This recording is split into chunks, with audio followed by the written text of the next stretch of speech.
Hammaga salom do'stlar, sizlar bilan men Stormx.uz. Bugun sizlar bilan biz Pojo Launcher'da laglarni yo'qotishni o'rganamiz. Unda biz videoni boshladik.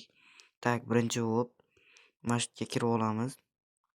Keyin bu yerdan biz JavaFX ga kiramiz. Bu yerda agar telefoninglar normalniy bo'lsa 4 yoki maksimal 6 yoki 8 bo'lsa 3000 qo'yinglar bu megabaytni.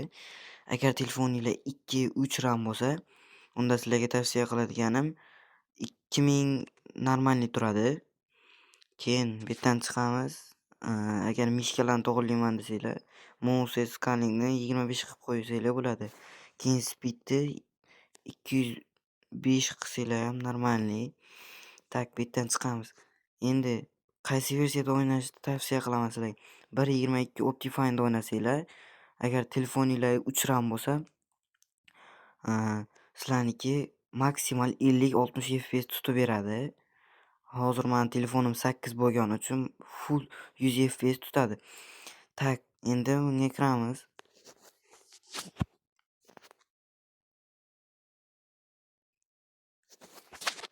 Mana kiryapmiz.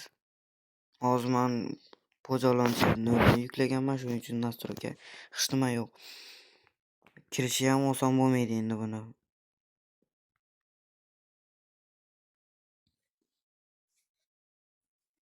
Mana o'zi kiryapti.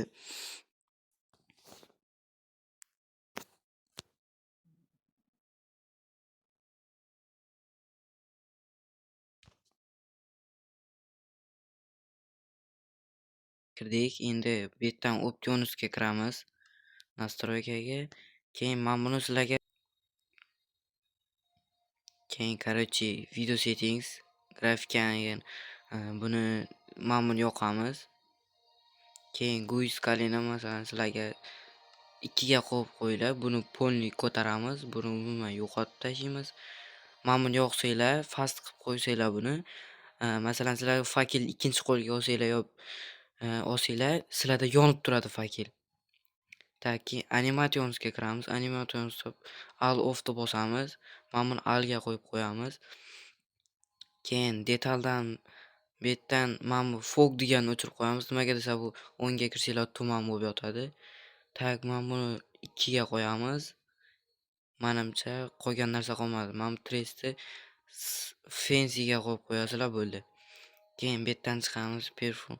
Tak, bu yerda hech nima qilmaymiz. Men bu yerga kiramiz-da, show FPS yoqamiz. Keyin quality ga kirsak, bu yerda hech nima qilmaymiz ekan. Tak, men buni sizlarga maslahatim hatto 3 yo 4 qilib qo'yinglar. Men telefonim kuchli bo'lgani uchun 6 qilib qo'yaman. Tak, bu yerdan chiqamiz endi. Tak, single player ga bosamiz. Agar FPS hozir ko'rsataman sizlarga foydasini.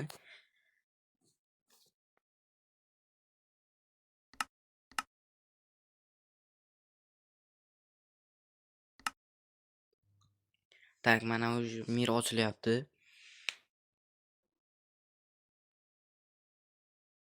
Hoppa, mana kirdik. Hozir men bu chankim baland bo'lgani uchun menda qotyapti. Hozir buni tushirib qo'ysam o'ziga kelib ketadi. Mirni ochguncha hozir qotib turadi boshida, keyin o'ziga keladi. Hozir men 14 FPS ko'taryapti. Hozir men bu changni pasaytiraman. Masalan 2 ga qo'ysam mana. Hozir ko'rasizlar FPS 54, 62, 61, 71 ko'rdinglarmi? FPS'im ko'tarildi.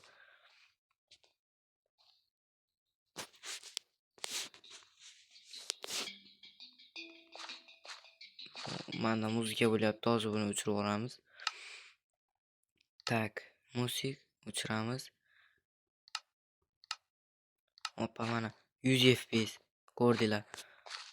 Agar sizlarga nastroyka mana shunaqa hozir ko'rsataman.